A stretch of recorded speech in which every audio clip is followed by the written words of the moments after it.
Berita baik yang ku bawa dari Bapa-Ku di surga. Berita baik hari ini. Salam saudaraku yang dikasihi Tuhan, pada malam hari ini kita akan melanjutkan seri kebenaran kabar baik tentang bertanggung jawab dalam kehidupan keluarga.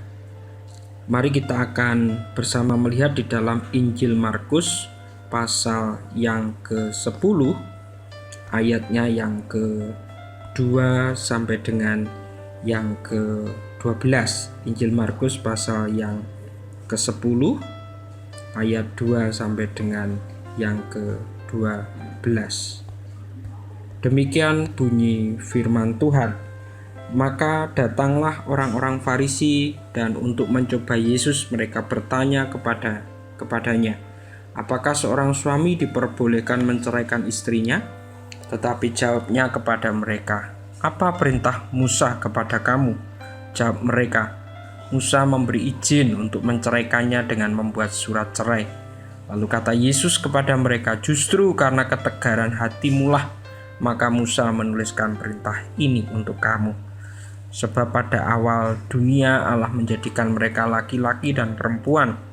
Sebab itu laki-laki akan meninggalkan ayahnya dan ibunya dan bersatu dengan istrinya, sehingga keduanya itu menjadi satu daging. Demikianlah mereka bukan lagi dua, melainkan satu. Karena itu apa yang telah dipersatukan Allah tidak boleh diceraikan manusia. Ketika mereka sudah di rumah, murid-murid itu bertanya pula kepada Yesus tentang hal itu. Lalu katanya kepada mereka, barang siapa menceraikan istrinya lalu kawin dengan perempuan lain, ia hidup dalam perzinahan terhadap istrinya itu. Dan jika si istri menceraikan suaminya dan kawin dengan laki-laki lain, ia berbuat zina. Setiap orang percaya juga memiliki tanggung jawab untuk menjadi teladan dalam rumah tangga Kristen. Hal ini sangatlah penting karena setiap orang Kristen dipanggil untuk menjadi saksi Kristus. Jika rumah tangga Kristen mereka tidak menjadi teladan, bagaimana mungkin dapat bersaksi tentang Kristus di lingkungan sekitarnya? Nah, ini menjadi sebuah bagian yang harus kita pahami dalam tanggung jawab melalui sebuah pernikahan. Alkitab mengajar dengan pasti bahwa Allah menghendaki pernikahan di dalam hidup kita.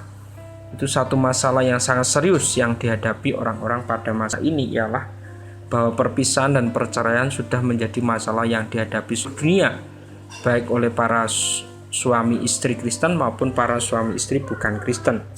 Tetapi Alkitab berkata apa yang telah dipersatukan Allah tidak boleh diceraikan manusia. Para suami dan istri Kristen harus berusaha hidup menurut Alkitab. Mereka tentunya akan mengalami masa-masa sulit dalam pernikahan mereka. Mereka harus membuat janji setia dalam pernikahan dan mencari jalan keluar untuk setiap permasalahan yang mereka hadapi. Sehingga perceraian itu bukanlah jalan keluar.